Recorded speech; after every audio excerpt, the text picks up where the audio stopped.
Greetings and salutations, everybody. Welcome to my YouTube channel. My name is John Campea, and this is a companion video. Now, what are companion videos? Well, I'm glad that you asked. You see, every day on the John Campea Show, Monday through Friday, we take the second half of the show to just take your live comments and questions. However, we don't always have time to get around to all of the live comments and questions that get sent in. You guys send in a lot of them, and they're great.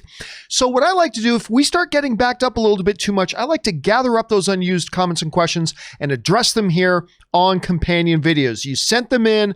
I want to make sure they get answered properly in a video. So today is Monday, November the 9th, and we've got a bunch of things to get caught up on here. So let's not waste any time and dive right into it. We're going to start off here with Mr. TJ Lin, who writes, "This year has seen the passing of many prominent celebrities: Kobe Bryant, Kirk Douglas, Chadwick Boseman, Kelly Preston, Sean Connery. On top of the pandemic, we lost our beloved public figure.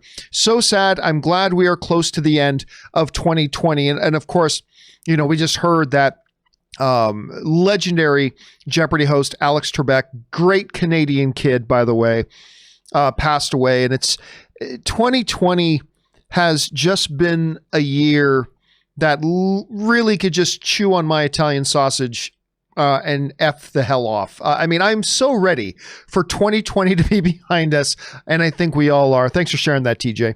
Okay, next up, we've got Man of Steel Rules, who writes, Arnold Schwarzenegger said in an interview that he was initially cast as Reese, this is true, in Terminator 1, and O.J. Simpson was cast as the Terminator, but after discussing the 1973 Yul Brynner film Westworld with James Cameron, he offered him the role instead. Amazing. You know, it's some of my favorite stories, honestly, in all of Hollywood are the what almost were stories, almost was stories.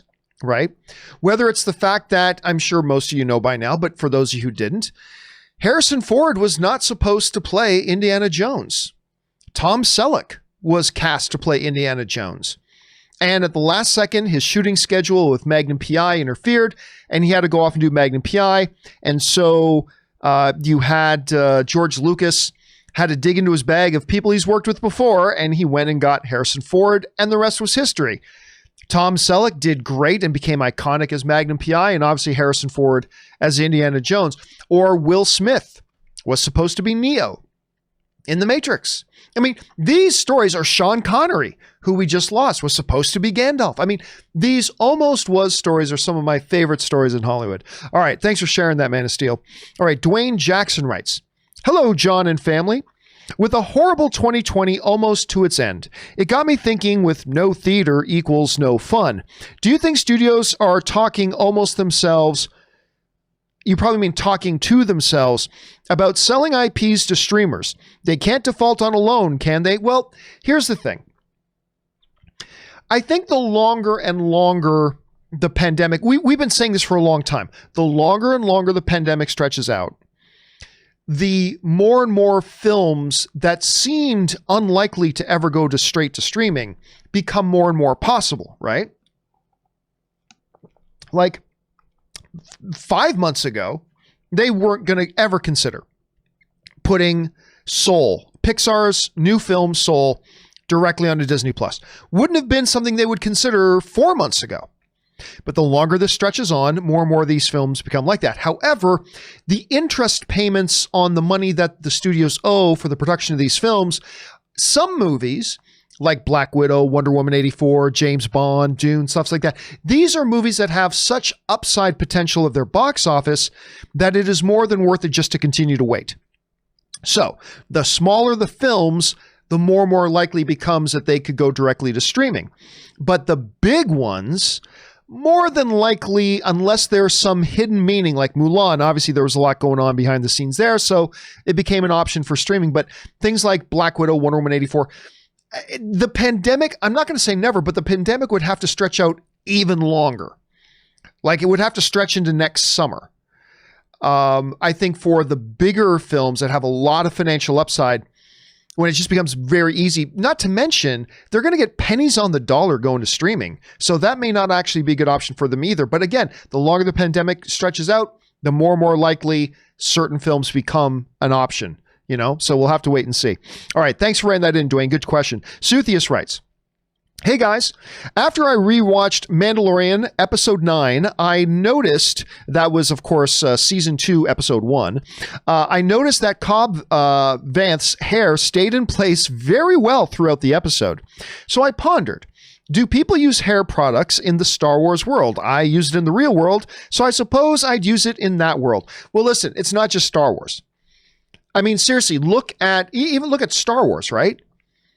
We see, I remember I think it was The Force Awakens. We see Kylo Ren taking off his helmet for the first time, and the camera's on him, and as he's taking it off, I mean, his hair's all disheveled, right?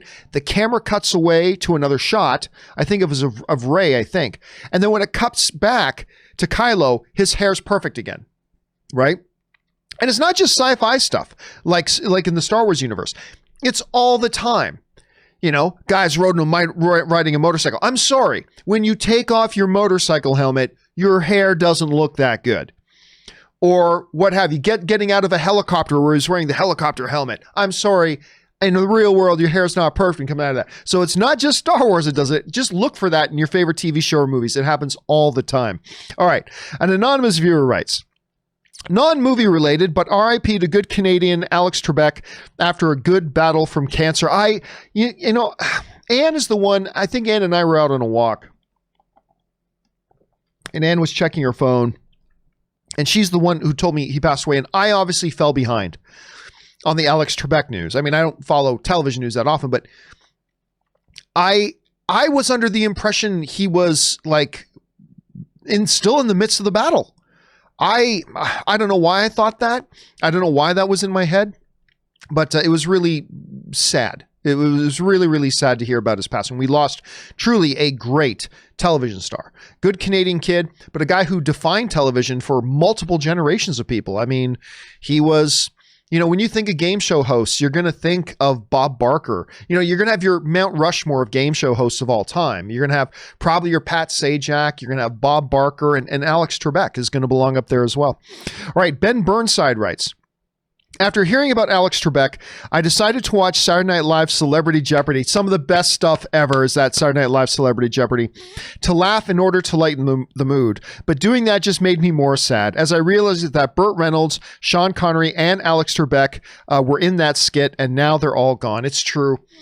I mean, their Sean Connery was the best thing. The best thing of the Celebrity Jeopardy on Saturday Night Live. Will Ferrell playing Alex Trebek was great, and the other was Norm Macdonald playing Burt Reynolds. Tard Ferguson. It's funny. If you don't know that reference, just go watch it. Truly the great characters. That might be my all-time favorite ongoing sketch. Maybe not my all-time favorite single sketch, but my all-time favorite ongoing sketch of Saturday Night Live ever was probably Celebrity Jeopardy. Especially when they had the Sean Connery character. So you're right. It's sad when you think about that, Ben. All right, next up. Biggs writes, hey, John and crew. Random sweaty thought about eventual adaptation of Logan into the MCU. For most of his publication history, he had no definitive origin, much like the Joker in many ways. Do the same for this new iteration. Get decades of mileage out of the character.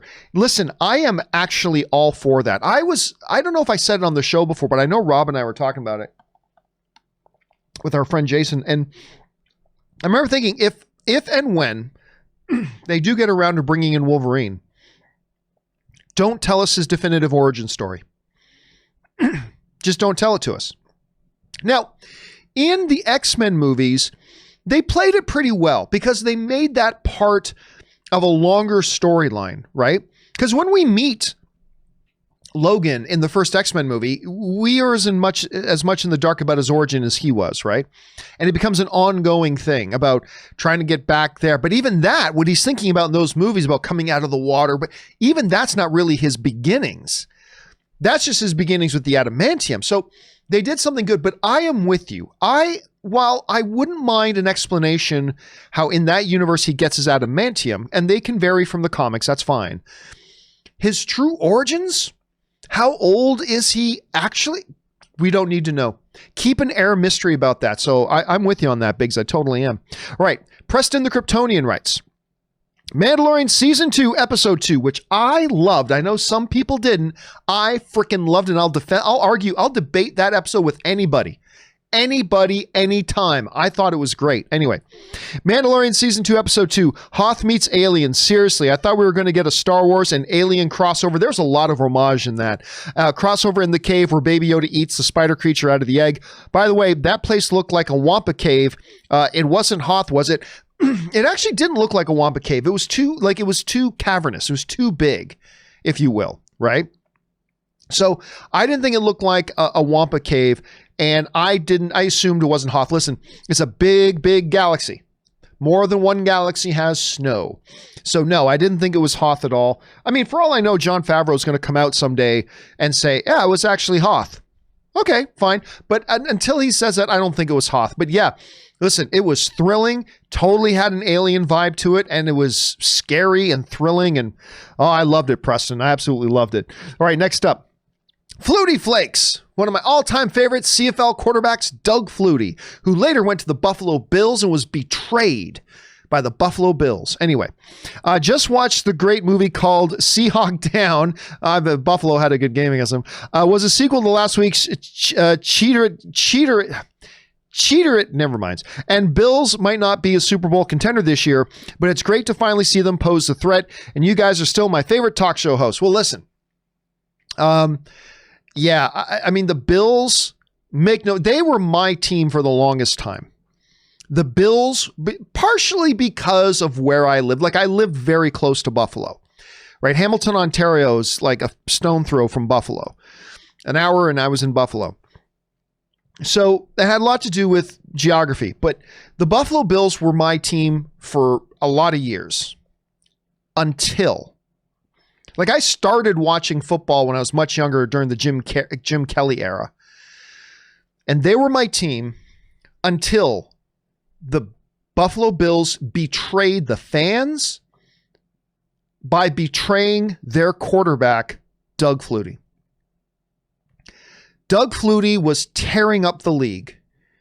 He had Buffalo winning games left, right, and center, and they were poised well for the playoffs. He goes down for a game or two. I can't remember exactly off the top of my head, but he goes down for a game or two.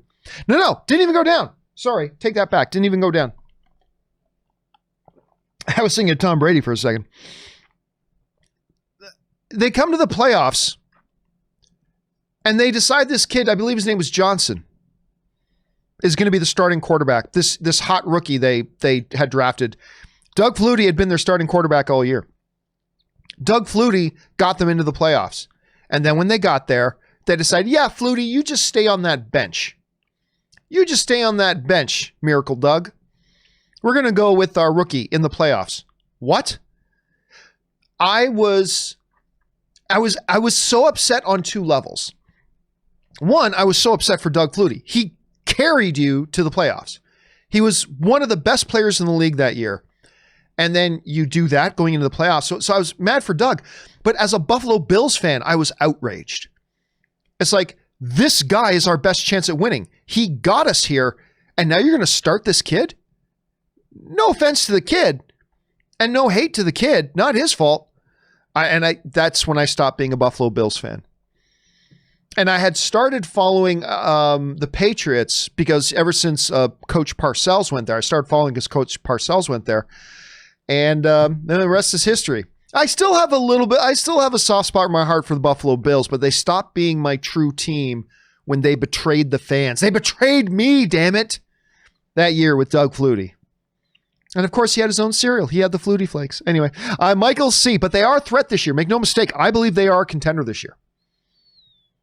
I seriously, I think this weekend proved it. Anyway, Michael C. writes, Tenet was released on September 3rd in the US in all of the markets that were open. Even though there are huge markets that have yet to open, over under 40% that we will be able to watch Tenet at home on Christmas. Oh, it's 100%.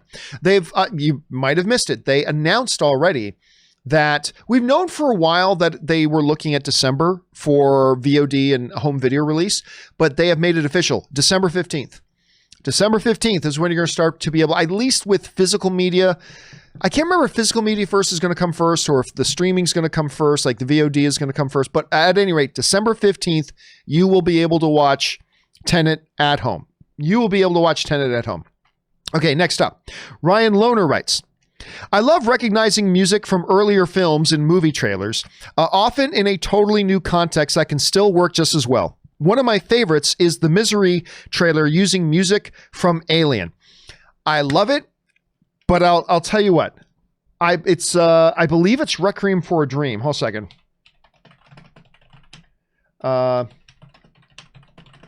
Yeah. It was the Requiem for a Dream music that was used in the Lord of the Rings trailer. That is like one of my all-time favorite ones. A lot of people still don't realize a lot of times in trailers, the music you hear quite often, if not more times than not, the music you hear in a trailer is not music from the movie. Because a lot of the times these trailers get made ages before the movie comes out, and the score is actually one of the final things to get the final touches put on. So more times than not, the music you hear in a trailer is not from the upcoming movie. Unless it's a franchise film, right? Like Star Wars, you're going to hear Star Wars music. But yeah, it was the Requiem for a Dream music in the Lord of the Rings trailer is like my favorite example of that. But that one is also really good, Ryan. All right, next up, we've got Ahmed Z. And Ahmed Z writes, one of two. Hey, John. Not sure if you heard about Marvel moving ahead with Fantastic Four. That is not a real story. Just be clear. Right now, that's yet another rumor. We have heard, I swear to God at this point, there's been at least 5 or 6. Without exaggerating, there's been at least 5 or 6 different things over the past 2 years of Fantastic Four is getting moving now. Fantastic Four is casting now. I mean, it's happened. Until you see it on Deadline, Hollywood Reporter, Variety, whatever, don't even pay attention to it. It's not that it's impossible that it could be true. It's not impossible it could be true. But 95% of the time it turns out that it's not. So it's not worth even worrying about or talking about until Hollywood Reporter, Variety, Deadline, Entertainment Weekly, one of the real news trades publishes it. When that happens, we can talk about it. Until then, it's just another fake rumor. Anyway, transit quite soon. No, my question is, I'm surprised they're still investing in these movies that are supposed to be released years down the line when they are pushing back their current slate of movies. I'm wondering when and if they will stop producing movies whilst there are delays such as Black Widow and Eternals. Thanks. Hope you and Rob are well. P.S. I was told AstraZeneca has a functioning vaccine. Good news. I'm not sure what AstraZeneca is, but at any rate, I heard Pfizer does. At any rate, here's the thing. A movie comes out and plays in theaters and is gone in 2.5 months. But making that movie took years. From pre-production, production, post-production, it's years. 2, maybe more. Some smaller films can be done faster than that. I just did my little independent documentary I just did in 1 year. But normally you're talking about years, right? You can't put on the brakes now. The movies they start shooting now wouldn't be coming out until 2021, 2022, 2023. So it's not like it's an equal thing. It's not like Black Widow goes into theaters and then it's in theaters for 18 months. And then Eternals goes in theaters and it's in theater for 18 months. It's not an equal equation. So yeah, there's a bunch of movies getting delayed, but you're talking about movies that need to populate screens 2 years from now, 2.5 years from now. Those movies you got to get going on.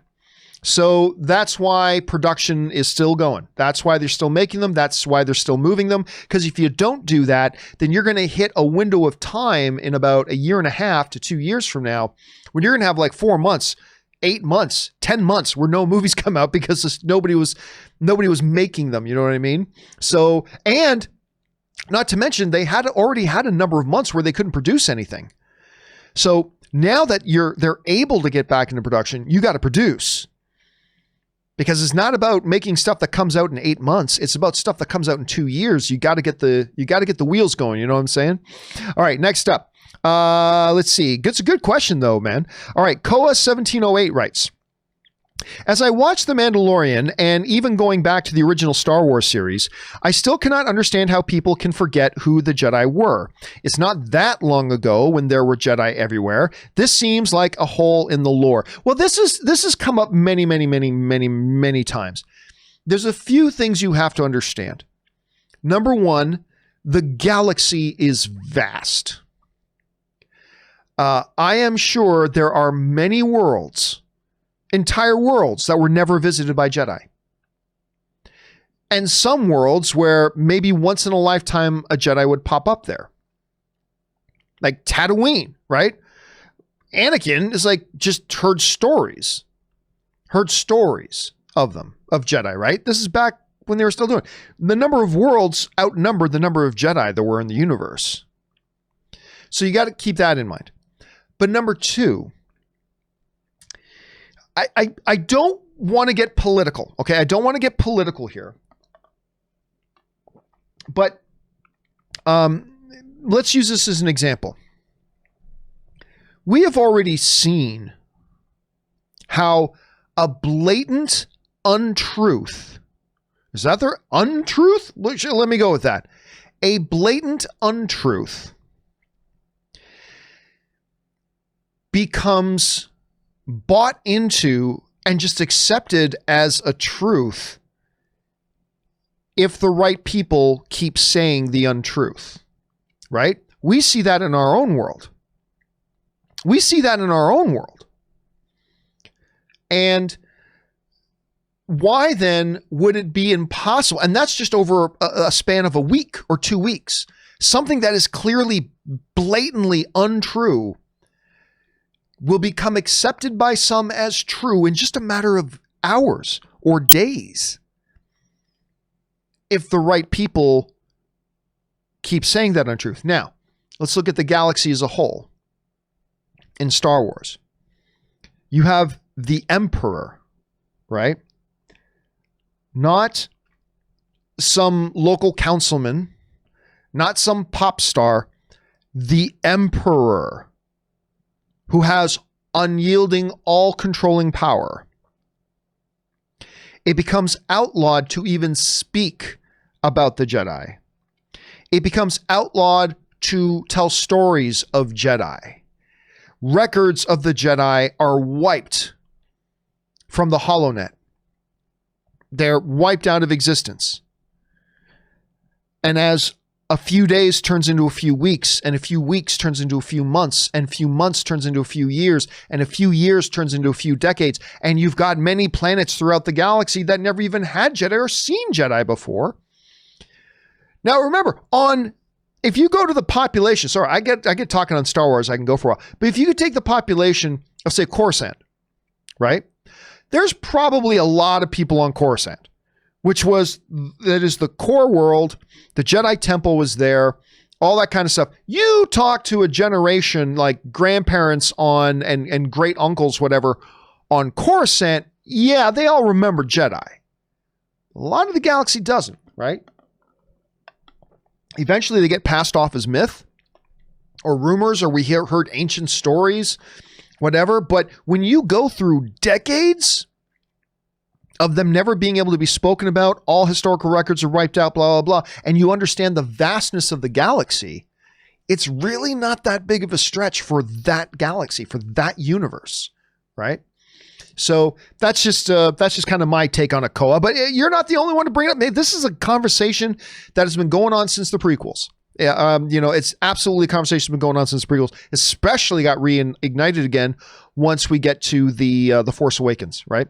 So anyway, all right. Anonymous writes, one of my favorite moments on the show is when Aaron Cummings went ballistic on one of your subscribers. Gotta love Aaron. I just love when Aaron goes ballistic at all, even just in person. I'll go over to her house. Ann and I will go over to her and Tom's. We'll hang out, play a little Settlers of Catan, drink a little bit, eat some good food, and I don't know. There's something about watching Aaron Cummings lose her mind.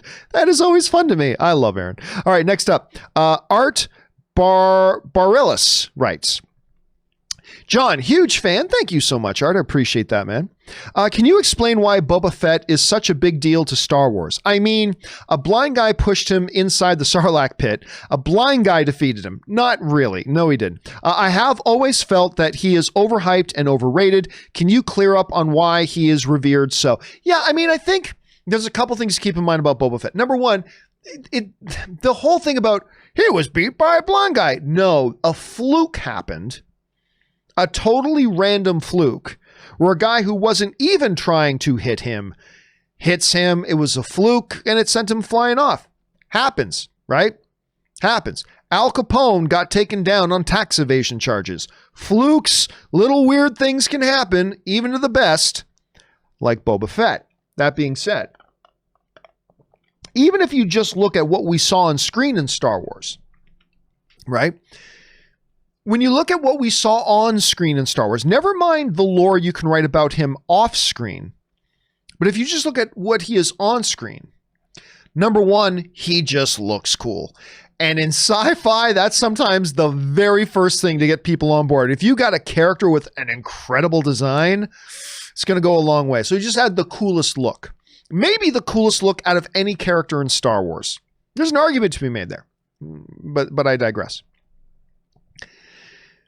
Next, an entire Imperial fleet was never able to catch Han Solo and the Millennium Falcon. You know who did? Boba Fett did. Boba Fett caught them. When Han Solo and Leia, particularly Solo himself, he got away from the entire Imperial fleet. He outsmarted them. So going to float away with the rest of the trash. When he outsmarted everybody, he didn't outsmart Boba Fett. Boba Fett anticipated the move, so he is not just a lethal warrior. He's got up here. He anticipated what Han was going to do. He anticipated it. That's how smart he is. And because of him, Han Solo ended up in carbonite. The next thing we see is, other than the Emperor, he's the only one who did something that resembled talking back to Vader. And Vader actually showing a decorum of respect to him. Like when he unveiled his plans about freezing Solo, it's not a, pardon me, Lord Vader, but I kind of need him alive. He's no good to me dead. That he can talk to Vader like that.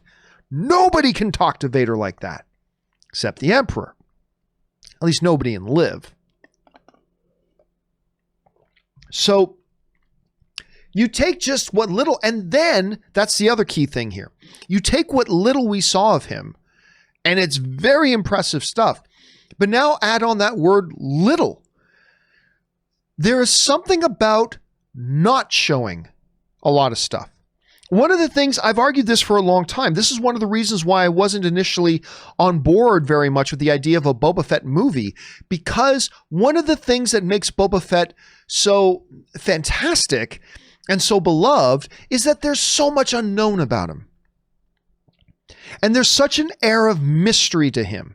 Now, I didn't mind in the prequels giving us, where he came from. That's fine.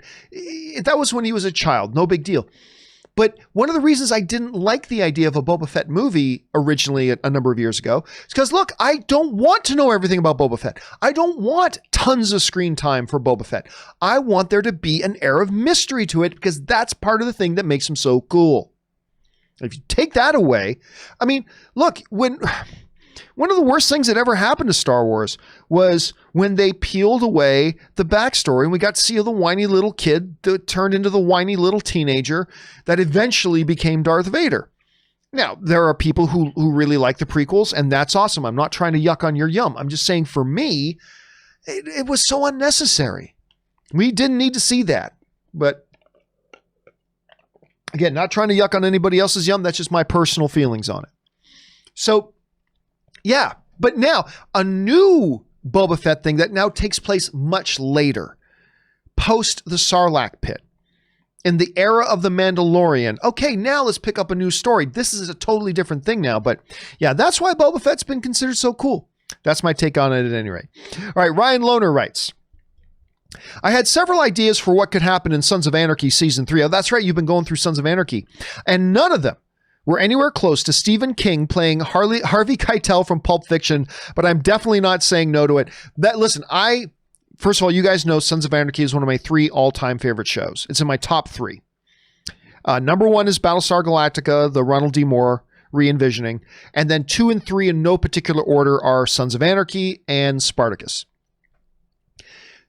That season 3 was great. And when Stephen King shows up as a cleaner, I just giggled myself. I just thought that was awesome. Anyway, Ryan, I'm glad you're getting through that. I'm glad you enjoyed that scene. I love that scene. All right, next up, Mike Thompson writes, every weekday at 7:30 p.m. for as long as I've been alive has always been about one thing, Jeopardy. And now there's this huge void in my life. R.I.P. Mr. Trebek, an inspiration to many. Neither America nor Canada will ever be the same again. Again, listen, I wasn't a big Jeopardy watcher. I'll just confess it, even though Alex is a good Canadian kid. But, even though I didn't have to watch it all the time, I've seen 10, 15, 20 episodes of it. I didn't need to watch it all the time to know what an institution Jeopardy is, and to know the relevance of Jeopardy and how long it's run. And it has literally been something that, your grandparents watched. Not when they were young, mind you, but that even your grandparents watch. And, it's crazy to think about that. It's going to be interesting to see what they do with Jeopardy. Do they go and get a new host? Do they just let the show go now? I hope they get a new host and continue it on. I think that's what Alex Trebek would want, but we'll see what happens there. All right, Sam Fisher writes, I'm sure you've heard that the Mandalorians have COVID cases as no one ever takes off their helmet in public. That just means they probably don't have any COVID cases because they took it seriously. Be like the Mandalorians, wear your damn mask. Thank you for that, Sam. All right, Sam Fisher also writes, was the line about Cobb Vanth embarrassing Mando in The Marshal a reference to Temple of Doom where Indy says, you're insulting them and you're embarrassing me, to Willie about her rejecting the food the villagers offer her? Okay, so I thought of that. For those of you who don't know, like in Indiana Jones and the Temple of Doom, Indy and Short Round and Willie, after they fall out of the sky and they end up in this little village, and they offer them bugs to eat, but to them, that's the dietary stuff and a luxury food, apparently. And Willie says, no, you eat it. That's fine. And Indy says, these people are starving. That's more than they eat in a week. You're insulting them and you're embarrassing me. There was definitely overtures of that. When, the one sand person offers the broken open fruit that must have liquid in it and hands it to Cobb, and he says he doesn't want to drink it, and Mando says, you're insulting them by not taking it. Whether that was a direct homage, I'm not sure. But considering how much, this is one of the things I love about Mandalorian. There's a lot of, homage stuff going on throughout the series. And so I wouldn't be surprised. I don't think it was. I'm going to go out on a limb and guess it wasn't. Because I think it just really was a thing to set up the tension between Cobb and the villagers and the Sand People, right? But I wouldn't be the least bit surprised to hear Jon Favreau say at some point that actually, yes, it was an homage to that very thing in Indiana Jones. So I wouldn't be surprised, Sam.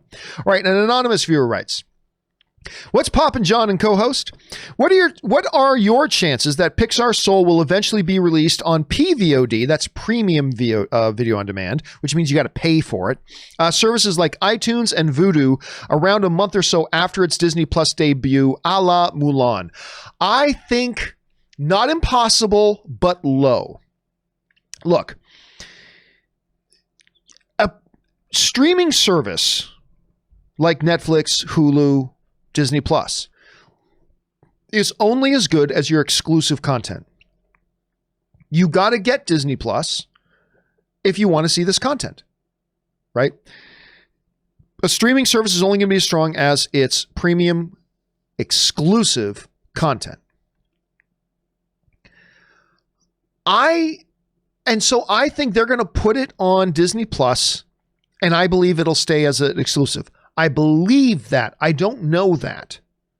There's a difference between what you believe and what you know. So I don't know that, but I believe that that's the case. I believe that's what'll happen. But John, you may rightfully say, they did that with Mulan. Yes, but Mulan ended up being an utter disaster for them. And I think they were desperate to recoup money on that project. And so not only did they do that premium video on demand, which blew up in their faces, I think that they then got desperate. I don't think you're going to see them do that again. Not to mention, it made a lot of Disney Plus subscribers when they did that with Mulan going, well, wait a minute. Why do I need to be a Disney Plus subscriber then? So you're telling me I could have watched Mulan even without being a Disney Plus subscriber. I could have just used my Google Movies app and rented it for $4 or $5, whatever.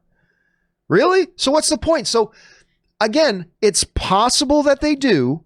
It is possible that they do. But I don't think they will. So we'll have to see. All right, let's go move on here. Anthony writes, hey, John. Saturday afternoon and that evening, people were celebrating across the country, dancing in the streets. Fireworks went off in Paris. They also tolled the church bells in Paris. It looked like the last scene in Return of the Jedi when the Empire was defeated. What happened?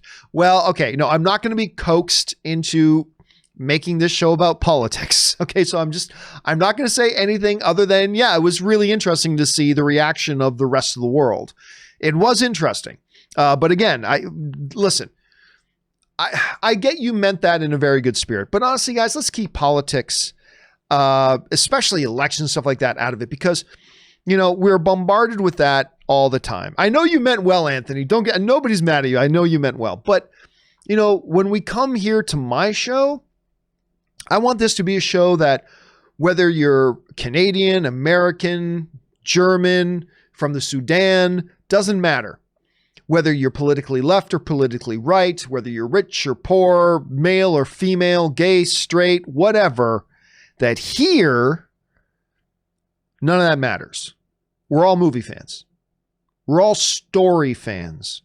We all love to watch a good story, whether that's in the form of a movie on a movie screen or a streaming television show or whatever. We are all fans here of great storytelling.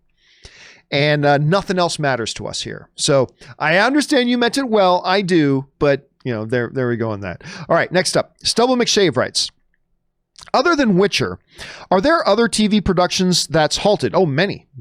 Every TV production got halted. Right. Anyway, do you think they halted the shows completely voluntarily, or were they forced because they couldn't guarantee the cast and crew hospital care that's probably written into their contracts? No, look.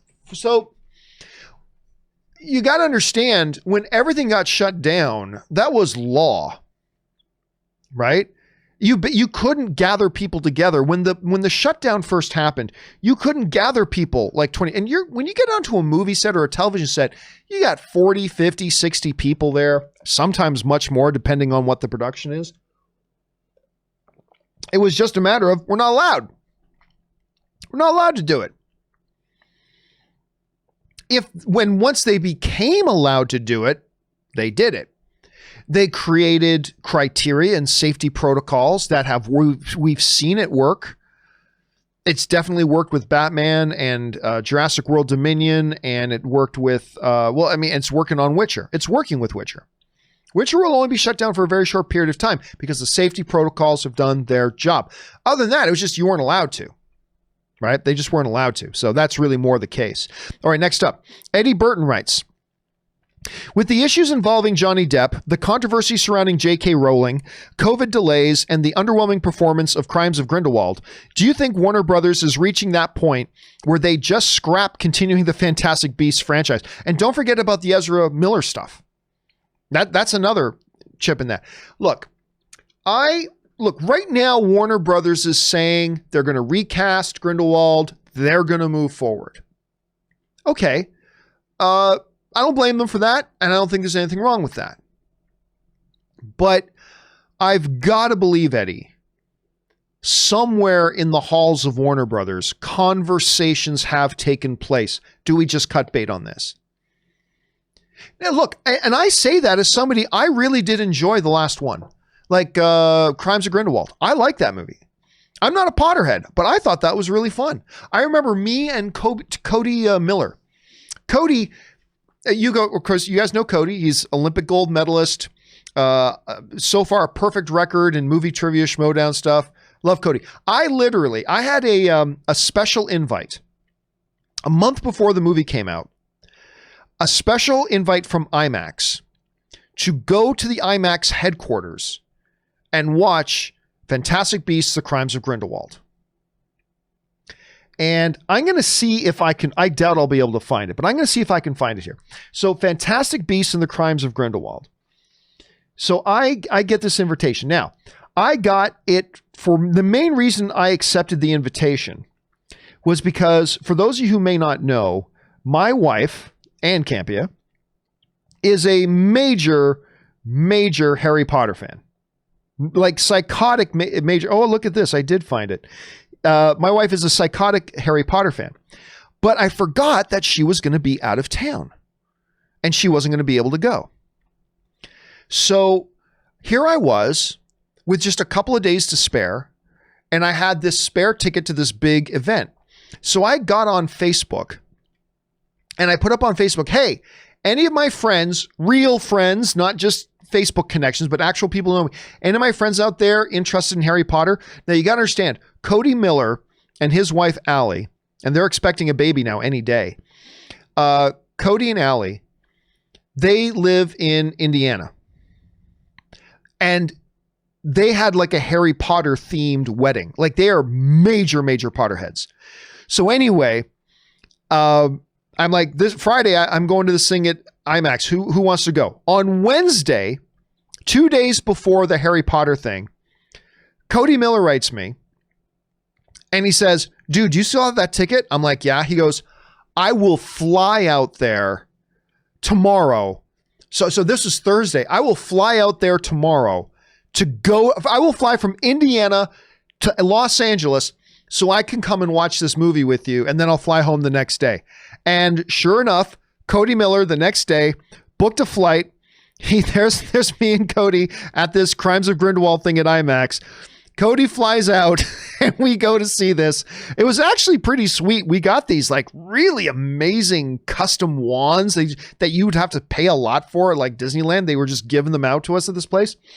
It was a lot of fun. At any rate, I digress. What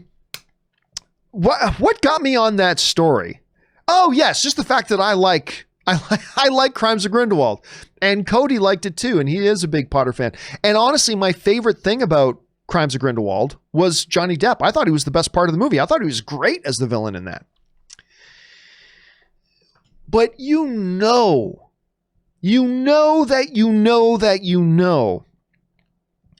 that at some point, somewhere in the hallowed halls of Warner Brothers, conversations have taken place of, should we just cut bait on this thing?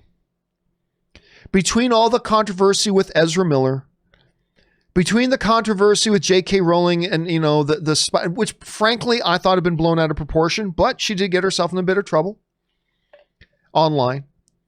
With the Johnny Depp stuff, with the fact that it was nosediving things. Actually, hold a second. Crimes of Grindelwald box office. Crimes of Grindelwald was the lowest grossing of any Harry Potter movie. The lowest grossing of any Harry Potter movie. And it still did pretty good. I mean, it's made $654 million. But you're talking about a franchise that became accustomed to $800 million, billion, $1.1 billion, you know, all that kind of stuff. You know, the first Fantastic Beasts did pretty good. And then Crimes of Grindelwald came out. And it kind of, you got to know that all those things probably has caused some conversations around Warner Brothers. Do we just cut bait on this? Because, you know, we already had the Ezra thing, and we already had the JK thing, and we already have, you know, Crimes of Grindelwald and the downward trajectory of our box office. And now we've got this Johnny Depp thing. And if we didn't fire him, 60% of the audience wasn't going to come to our movie. And now that we have fired them, there's going to be a certain portion of the audience that won't come because we fired them. And either way, they're screwed. They were no-win situation. Do you just cut bait? So look, as of right now, the official word is they're still moving forward. They're still making their movie. But I will not be surprised in the least. I'm just saying, I'm not going to be surprised at all. Within the next couple of months, they say, we've postponed the next Fantastic Beasts movie. I'm not saying they will. I'm just telling you, I'm not going to be surprised if they do. But again, be very, very, very clear. I'm not breaking any news here. The official word right now is they're still moving forward. That's what they're saying. We're going to recast Grindelwald and we're still going to move forward. But I don't know. The conversations have happened. I believe they probably are still happening. All right. We had time for a couple more here. The sock rights. If Quicksilver were revived, would he be worthy of Thor's hammer since he sacrificed his life to save Clint? No. And the reason being is, I think being worthy of a god's king weapon like Mjolnir, it's more than just because, look, when you look at that Avengers movie, right? When you look at Avengers Age of Ultron, and they all tried to lift the hammer. They all tried to lift it. All of them have at some point or another been willing to sacrifice themselves for somebody or the greater good or whatever, right? Even Rhodey. I mean, at some point in the MCU, these characters have been willing to lay down their life for the greater good, for an individual, whatever, what have you. So if all it took, as if it's a small thing, if all it took was, hey, I was willing to die to save somebody, then every single one of those Avengers would have been able to lift the hammer. Every single one of them would have been able to do it, but they didn't. It was like even more than that. There's a high level, which is why it had to be Captain America that was the one to do it. That's my take on it at any rate. All right, Casey McNatt writes, hey, John, hope your weekend was good. My weekend was good. Thank you so much.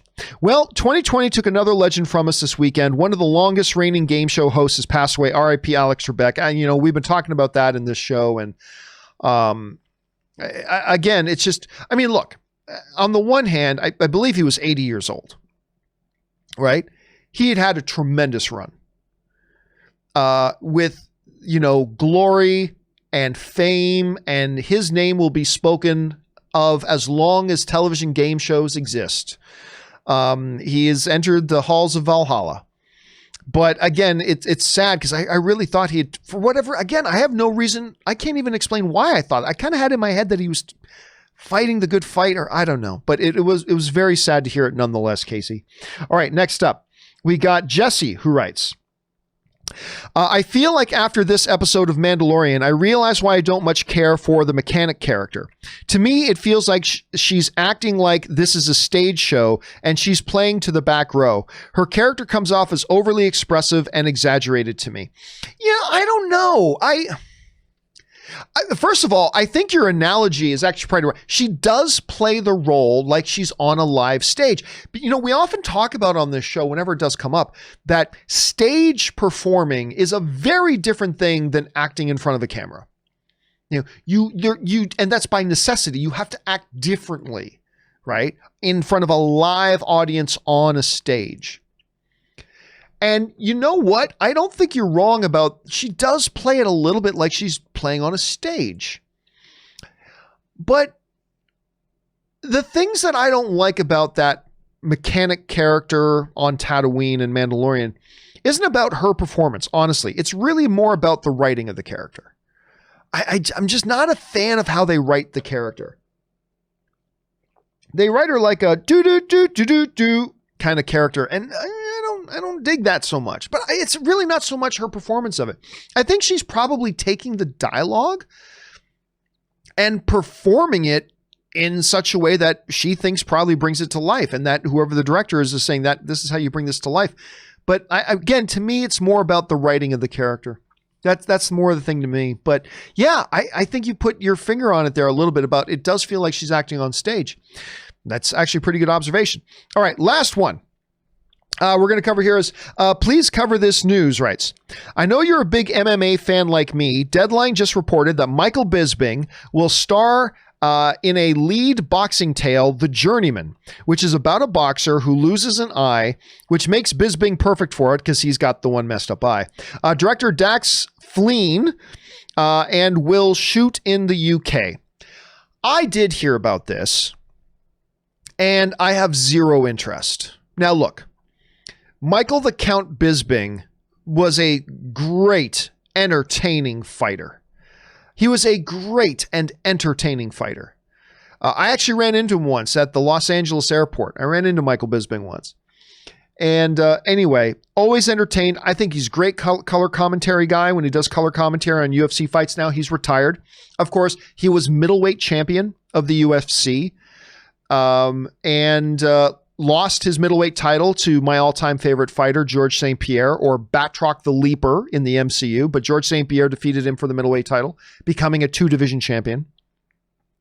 But he is not an actor.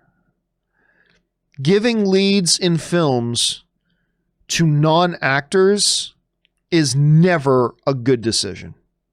I don't think it's ever a good decision. That doesn't mean it's impossible that you can't fluke out and get lucky and kind of maybe have it work, but it's a bad decision. It's like heaving up a shot from half court when you've got plenty of time. That's a bad decision. It might go in. There's a slim chance it might go in. Maybe you get fluky lucky and it goes in, but most of the time it won't, and it was a bad idea. It's a bad idea. I do not like I'm a fan of Michael Bisping. I am, but I do personally not, I don't personally like the news. No, sir, I don't. I personally don't like the news. Anyway, guys, that'll do it for this installment. There are a few more to come, but we'll get caught up on those on the John Campea Show tomorrow. I just want to make sure we get through a whole bunch of them right now. Thank you guys for being here. Oh, and there one more shot of me and Cody there. Thank you guys for being here and checking out this companion video. Don't forget the John Campea Show returns tomorrow morning and is always here at 10 a.m. Pacific Standard Time every morning. Always is. Make sure you guys come by and join us for that. And listen, if you haven't done so already, maybe you're just visiting us here for the first time, why don't you take a second and click on that subscribe button, become a subscriber to the John Campea YouTube channel, keep you up to date on all the stuff that we've got going on here. All right, guys, that'll do it for me. Thanks for being here. My name's John Campea, and until next time, my friends, bye-bye.